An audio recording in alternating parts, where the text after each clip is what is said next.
the area? It's really bad, mate. I need to walk about with one of these, man, look. That's what you need to walk about with to keep yourself safe, man. Kids smoking crack cocaine at 14-year-old and stabbing each other up. It's a scary place to live in. How old are they taking drugs? It's hard to say the ages, but like height, you just see it when you're walking past, you'll just see little kids. What, 10 years old? Yeah, roughly about that age, yeah. And they come round and stabbed me, and then I thought, oh no. Cleveland, a relatively small area on the northeast coast of England, covering parts of Yorkshire, Durham and Teesside. It's not just the River Tees which flows through the region, it's crime too. Police! Rates across Middlesbrough, Hartlepool, Stockton and Redcar are the highest of anywhere in the country, and with violent offences the biggest contributor, it's the most dangerous place in Britain. This is a Great Britain. Great Britain. It's not a great. They. But you know, your boss is actually right, man. You know, it's Uncle speaking some facts. You know, it used to be. It's still Great Britain, but to be honest, nothing great about it. I mean, the way it is right now, it's just a shithole. So might as well just call it Britain at this point because it's fucking shit. This is real Britannia.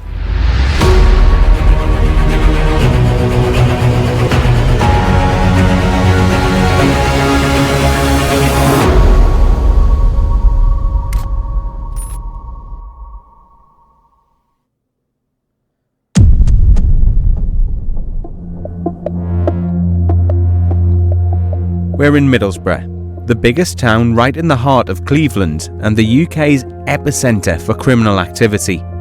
New statistics show the rate of recorded crime across Cleveland police stands at 141.7 per 1,000 people. That means over 14% of those here were the victim of crime in the last year.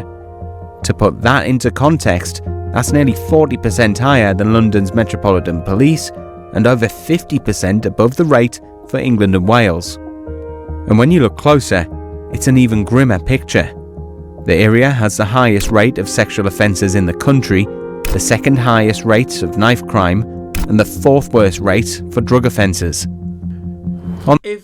If the knife offence is second, then 100%, I'm not even looking up, 100%, if Middlesbrough is second for knife crime, number one has to be London. No fucking way. I can't imagine any other place apart from London where the knife crime is higher than that. London has to be number one. Drug offences, fourth, I think that's fine. And then I didn't even check sexual offences, but I don't think it might be high in London. But number one for knife crime has to be London, 100%.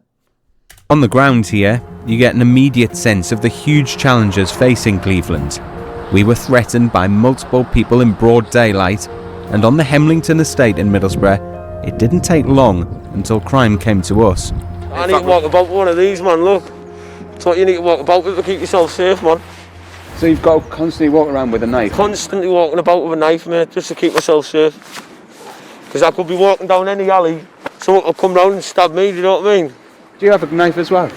No. He doesn't because he's with me, do you know what I mean? No, I don't need knives. You know what I mean? Have you ever had to use a knife? I respect that. You know, he's ready to throw them hoes. He's ready to, you know what I'm saying, get down and squabble. I respect that, man. You know, I think people need to start doing that more. It's not going to realistically happen anytime in a couple of years. But like, people aren't going to be throwing hands anymore. It's still going to be knives, but I respect that from him anyway. Plenty of times, mate. I'm not proud of it, but plenty of times. And what situations have you had to use it? Well, just where people thinking they're better than me, do you know what I mean? Trying to give me smoke. And obviously I'm not just going to sit there and let it happen. I'm going to retaliate, do you know what I mean? So it's just the same. If I see them, I'm doing the same thing to them, do you know what I mean? So I've stabbed about 20 people, man. I swear. And so you still think that's alright to do? Well, depends if, obviously, I'm not just going to go about doing it to anyone. Obviously, if someone's going to do it to me, if I see them without them seeing me, I'm sneaking up on them and doing them in straight away. Not a problem. So what are you doing now? Just out chilling, you know what I'm doing, man.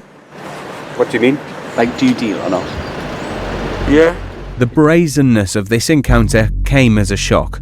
And once off camera, this man told us he doesn't sell the drugs himself, but has children running them for him. This kind of operation is not unusual, and now with technology, it's easier than ever for criminals to target youngsters. Crime isn't just limited to the streets anymore. Increasingly, it's online. And within a few minutes, I was able to find drug dealers based in Middlesbrough advertising their...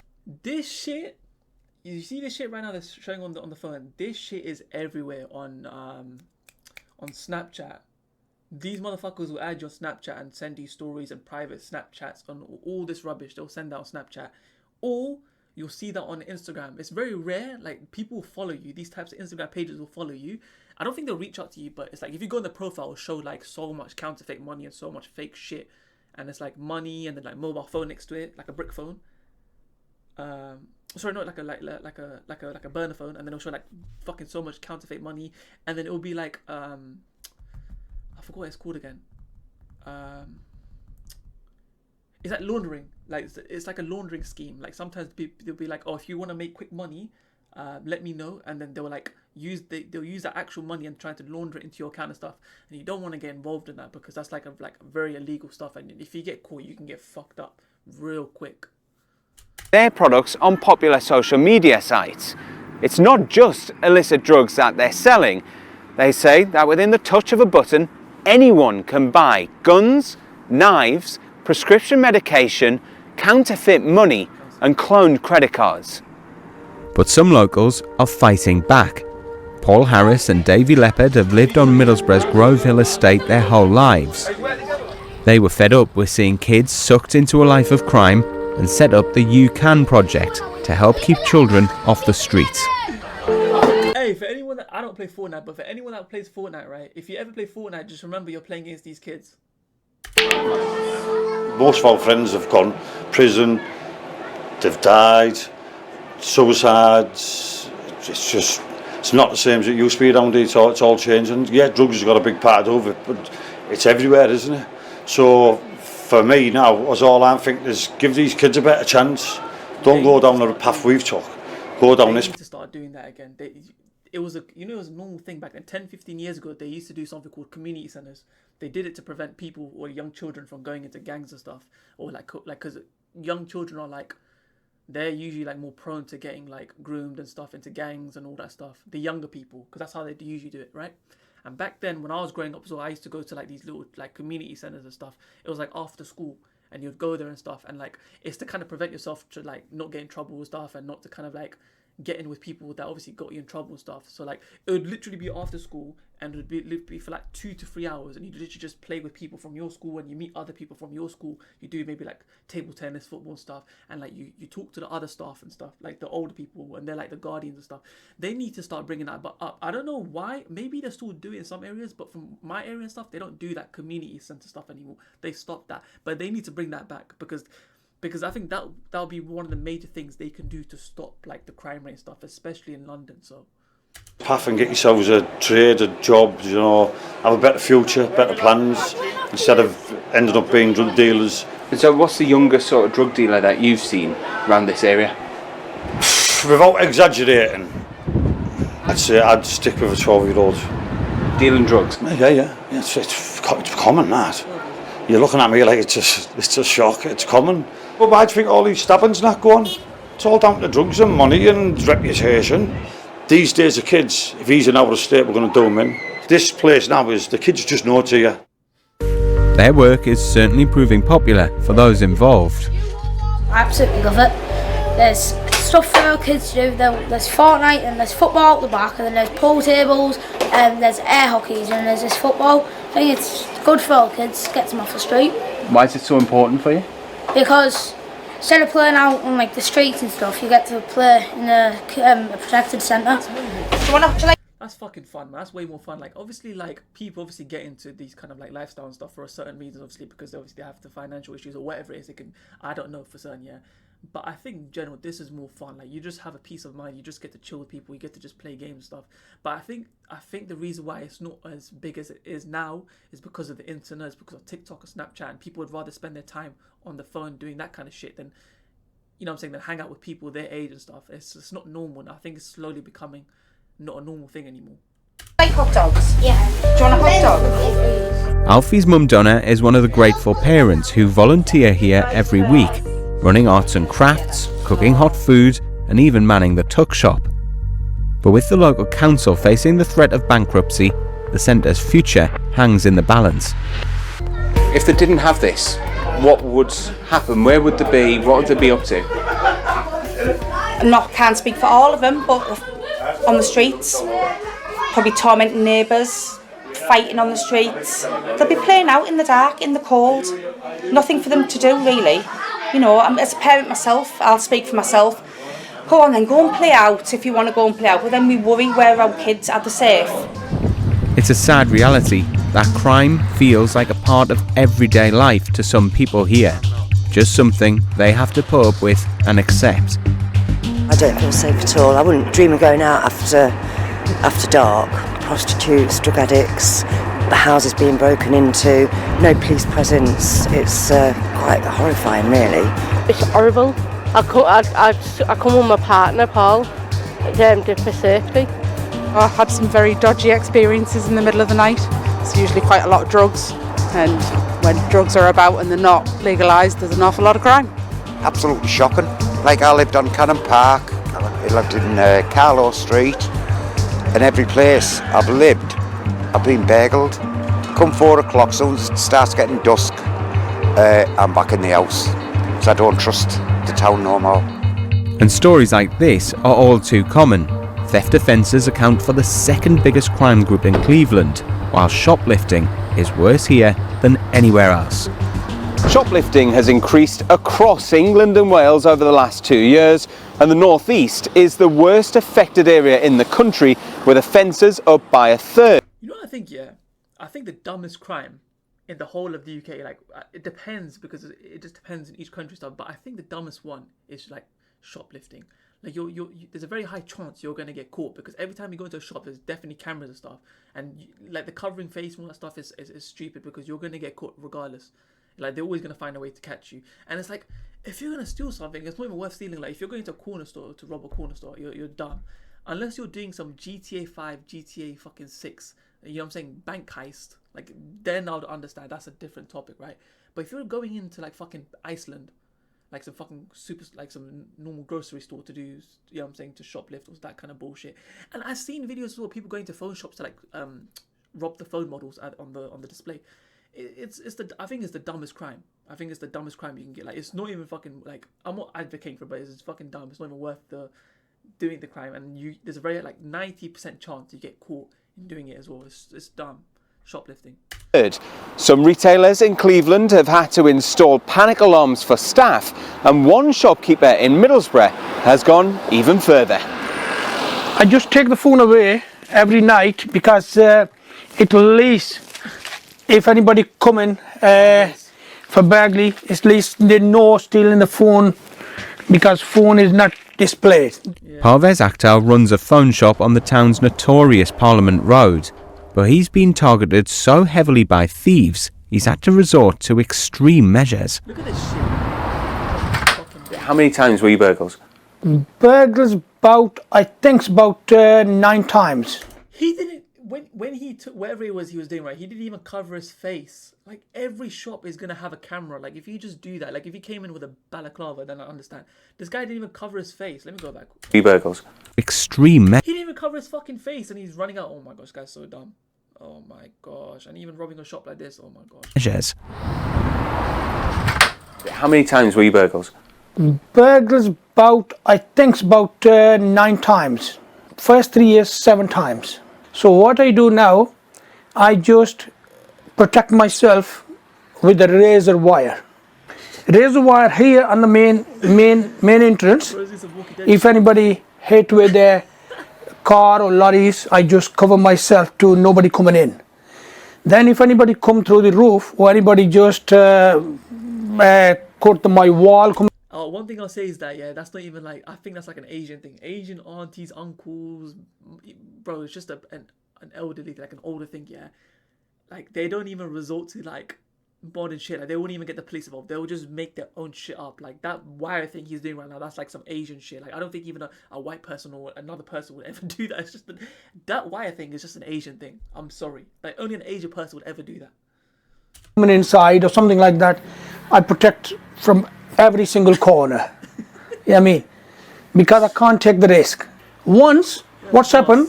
The guy coming in, take the phone from me and run away. After 3 days later, same guy with other 3 friends come to outside my shop. They just call me, come outside, I want to talk to you. I just go out. He said, you want to buy this phone? My phone, sticker on, price on, everything, pinch from my shop 3 days before. He want to sell me. And they said to me, I know you clever guy, don't tell the police. We know where you live. I'm scared. I'm scared. What's causing all of these burglaries? Prostitutes is making the problem because they just get the money for drugs. And this area is most of them druggies. Prostitutes outside my house. I said to them, I don't mind you do whatever you want to do. It's your business. But don't do outside my house because my kids outside my house. My kids listening from the windows what they're talking about. People ask them how much you charge for the blowjob. My daughter, 11 years old, she asked me, Dad, what is the mean blowjob? What I do, what they're talking about. People ask them how much you charge for the blowjob. From the windows what they're talking about. My kids listening from the windows what they're talking about. People ask them how much you charge for the blowjob. My daughter, 11 years old, she asked me, Dad, what is the mean blowjob? What I give them an answer. Just moments later, we saw firsthand what he deals with on his doorstep. Multiple sex workers lining this residential street not long after kids had left school for the day. Prostitution was also visible in broad daylight. But these women are themselves at risk. Just last year, Cleveland police said they had helped 40 local sex workers in a campaign to reduce harm against them. Violent crime is Cleveland's biggest problem. Another thing I'll say is that it's very not spoken about in the UK, but trafficking is a very, very big thing. Like, it's like very subtle. Like, obviously, I don't know about other countries, yeah, but in the UK, trafficking is a very, very big thing. But the 2 things that they talk about mostly in London is drugs. Obviously, drug is obviously always a big issue, and knife crime, because the knife crime's gone up as well, and crime in general. They talk about those 2 things, but trafficking is one of those big things that's always happened, like on a low-key thing. But it's not a media thing. It's not headline news and stuff, but it is a big issue in the UK. I'm not too sure if it's a big thing in London, but I think in the other areas, maybe like up in north, like in Birmingham and Manchester and all these other fucking places, like Liverpool and like fucking Middlesbrough, like in the documentary. I think trafficking is like prostitution is a big thing there. And knife crime is at the heart of it. With multiple stabbings now a daily occurrence across England, we wanted to meet the people behind the statistics. We've spoken to 3 people whose lives have been changed forever. A victim, a perpetrator, and a bereaved mother. When I got up, blood was just showing everywhere. I thought, I'm dead, and I just said, I'm dying, like that. And I thought that was it. In Thornaby-on-Tees we meet Gary Gill. 2 years ago, on this very spot, he was targeted by 3 men in a brutal attack. Bang, bang, bang on the door. I thought, oh my God. You can see they've all got knives, they're making it clear like this is what we came for. I said, put the weapons down and I'll fight yous all, you idiots. And so they pretended to put the weapons down and then moved around the back of me. So one of them's come towards me and I thought, great, you're in my world. So I've punched him and his eyes have rolled, and I've went to like move towards him again. Then I felt stab from behind, and I'm trying to get myself out, and then stab again, and then stab in my leg, and I went like, oh shit, and I've got like ended up on the floor, and I thought, just cover yourself up,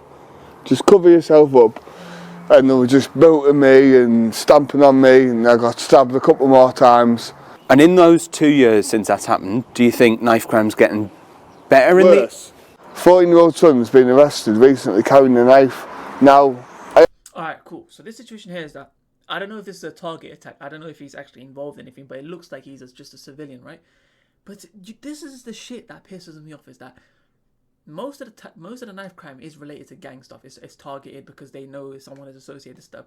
But sometimes civilians just get it for no reason. People that just bystanders or people that's living their lives are just gonna get hurt for no reason. Sometimes, in some situations, the reason why they might get hurt is because they get mistaken for someone else, or sometimes civilians just catch a stray for no reason and they just get jumped. Like this guy right here, I'm assuming he didn't get mistaken for anyone, but they just jumped him. Maybe they were trying to rob him or something. But this is the stupid shit that this is the stupid shit that happens in UK. Like you could just die out of no reason. Like just you could just be thinking, oh, it's all good, and then just a random person attacks you with a knife. It's so stupid, right? Now I respect him. Obviously defending himself is against 3 people. But the worst thing here is that when he literally said to those 3 people, right? He said to them, come, let's fight. Let's be honest. Let's be serious right here. Those 3 people aren't gonna drop their knives and be like, yeah, let's go throw some hands. That's not gonna fucking happen. If there's 3 people with the knives, best believe they're gonna be using their knives to get what they want. So, I mean, it's unfortunate for him. So I asked him, why are you carrying the knife, son? And he said, Dad, well, I've got problems and people. I thought, he's literally armed himself with a knife as a normality, because he knows that other people are going to be carrying him. It seems knife crime follows Gary around. That evening, we speak to the brother of his partner. Andrew spent 14 years behind bars for almost stabbing someone to death. I just went out on my own, on a Madden. I used to carry a knife to protect myself. Basically, I've walked up and asked a man for a cigarette, and he told me no, so I asked him for all his money, and he started fighting with me, so unfortunately, he got stabbed up 11 times, and obviously I ran away, and I found out that he almost died. How much do you regret your actions? this is the stupid shit. Are you hearing this stuff? This is why people in the UK, this is like why UK gets memed on for this kind of shit. Obviously, like I said, knife crime is high, but did you just hear the story? What I just said before, I explained it, right? People literally get stabbed up over the most stupidest shit in the UK. It's actually so fucking dumb. Oh, mate, I 100% regret my actions. I wish it never happened. However, I feel that the sentence I got was justified, and it completely turned my life round. What's your advice to anybody thinking of picking up a knife? Don't do it, because you're stupid. Sorry for the language, you're absolutely stupid. Do you know what I mean? And it's peer pressure at the end of the day. There's a lot of kids who are walking about with knives who probably don't want to, but they're there with the pals, and it's peer pressure. Like, don't pick a knife up, don't be pressured into doing something that you don't want to do. While Andrew seems remorseful, he now has the opportunity to change his life for the better. But not everyone is so lucky. It had cut through his windpipe and the blood was just coming out. And there's an awful lot of blood there. Yeah. Barbara's son Robert was murdered just meters from his home when he was stabbed in the back with an ornamental samurai sword in 2003. Her tireless campaigning led to similar replica. Where do people get these weapons from? I understand, like, the guy showed the kitchen knife start of the documentary. How the fuck do you get a hold of a samurai knife? It's not even like a long ass samurai knife. It was like some vintage small bullshit. Like, people think this is real life Fortnite just to be able to just get their own type of knife and do whatever the fuck they want. Weapons being banned, but over 20 years on, the wounds of that day have never fully healed. The sword went through his windpipe, went through the left chamber of his heart, cut through a vertebrae in his back, then it went through the main aorta. I see a tube coming up to your heart, isn't it?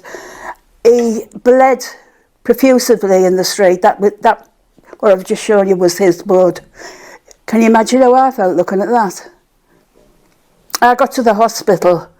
I was hysterical, literally hysterical. I rang up first because I got a phone call. His partner had said he's gone. So I said, gone where? Because I didn't know what had happened. So I rang back, I thought, what's going on here? And I was told by a receptionist that he had been discharged and he was on his way home. Then I got the phone call of his partner to say he's gone. So I rang my dad. I was pasting. I walked that floor in my house for years, up and down, with the agitation and the horror of it. I got to the hospital and I screamed right from the entrance. This was the general. And I said to the receptionist, you told me he was on his way home and he's laid on a slab out there dead. people say, oh, well, you should have closure now. Closure? What closure? What do they mean, closure? Because I don't know. There is no closure. It goes on and on and on. That person was here that day because his father spoke to him on the phone. A couple of hours later, he was dead. You can't get closure over that. It's human stories like Barbara's that lay bare the challenges weighing heavy on the local community. But how do you bring about meaningful change? Whether it's violence, antisocial behaviour, theft, or more, every person we spoke to said it all links back to drugs. How bad's drugs in the area? Drugs, right. Yeah, it should be called drugs, man. Could be called drugs. It's Crack City. Crack City. Smack City. Swear. I know a lot of kids who were 14, 15, 16 who were smoking crack, yeah. Smoking crack cocaine before they're 16 years old? Oh yeah, absolutely. I'm not even exaggerating, mate. That's how bad it's getting at the moment. That crack it's took over. It's a pandemic with crack. Who's doing the robbing? Just druggies. So it's all drugs? All drugs. It's every state I go in, I can guarantee I'd spot a drug dealer. Even a working class. They all do it. It's not just low class people. I think drug consumers, like people who usually take drugs, it's usually, like you said, it's usually like the upper class and then like working class people if they're stressed out, and then like, you know, prostitutes or like, you know, that kind of shit. But you know, one thing I don't understand is how is kids like the kids turning before 16, like what reason do they have to be taking crack? Unless it's like some kind of like cool thing, some kind of peer pressure thing, then I understand that. But I don't think that's a major thing. Like, I don't see the reason why someone would want to take crack and cocaine and pre-16 before they're 16. It's a bit stupid, I think. But it's not like a common thing. Like, it's not a common occurrence where like kids take drugs. If they do take drugs, then it'll probably be like, I don't know, like smoking weed or some shit. But taking crack and cocaine before 16 is a bit crazy. Can't lie. Everywhere. References to drugs are everywhere here, with rows and rows of boarded up buildings raided by police and the names of anyone who's snitched plastered on walls for all to see. Cleveland police are trying to crack down on drugs in a series of specialist operations to root out gangs, but the sheer scale of the problem here is shocking. Just days before we arrived, a huge cannabis grow was raided at this former Middlesbrough pub, and while we were out filming, we heard of an even bigger discovery. The police face an ongoing battle with trying to control drugs in this area. As soon as they arrest somebody for growing drugs, another place will pop up to replace it. We've heard that Cleveland Police has raided a property in Hartlepool this morning and found £200,000 worth of cannabis plants. So we're going down there to take a look. Because you can smell it coming from the door, but you can't, like now the door's open, but if I was walking past it, would I necessarily know? One of the main things is how dangerous it is to a lot of these farms are, because they bypass the meter, so it's directly into the mains and it's a major fire hazard. If you live next door, you're at risk of your house going up. I've heard some crazy stories. You know, when they grow it, right, people think they're growing it in some like very low-key location. Yeah, sometimes it's one of the most baitest locations. When they're growing shit, apparently, because I've heard this news somewhere, sometimes they'll use their family members. So let's just say a guy is like pushing drugs at like 16 or some shit, or 17, right? Sometimes the whole family's in on it. Like, I'm not bullshitting. Sometimes, right, it might not be at where they're living, but their grandma might be living like a couple of blocks away or something, or like their auntie or uncle, and they'll be in on it. They're the ones that are growing it. They're not the ones that are growing it, but they'll use their house to let it grow. So like the guy will go there occasionally and stuff, because there's literally a story about how a grandma's house was literally used as like a cannabis farm, and like the grandma like knew about it. She was in on it, but like because she's quite old and innocent, she obviously like, I don't think they prosecuted her. I don't think they did too much to her and stuff. But the guy like knew about it and stuff, and they used her area as like a cannabis farm, which was a bit crazy. But I think that's what a lot of people do. They use like people's residential homes or people that they know close to them in on it, and they let that place, you know, grow whatever they want, whatever the fuck they want to grow. So people don't realise that. The police here face huge obstacles, but is it any wonder with 14% fewer officers since 2010? In 2019, the force was put into special measures, the first ever to be rated inadequate across all areas. And despite these measures being lifted last year, people here still have concerns. Do you feel safe now in Cleveland? Not really, no. No. And the police are corrupt pieces of shit. Why do you think they've had to bring the Matrix up here, man? The Matrix police have came The Matrix have had to come up here because Cleveland police aren't doing the job, man. There's kids as young as 10-year-old just doing little drop-offs of people. It's like final boss level police shit. It happens, there's nothing you can do about it. Because you're not going to catch them.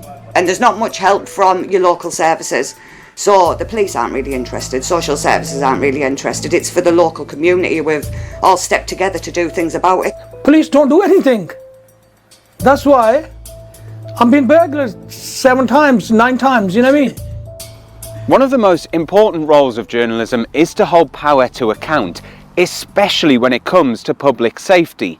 Over the past 3 months, we made repeated requests to speak to Cleveland Police, but the force said it was too busy, despite having spoken to several media outlets just days before we arrived.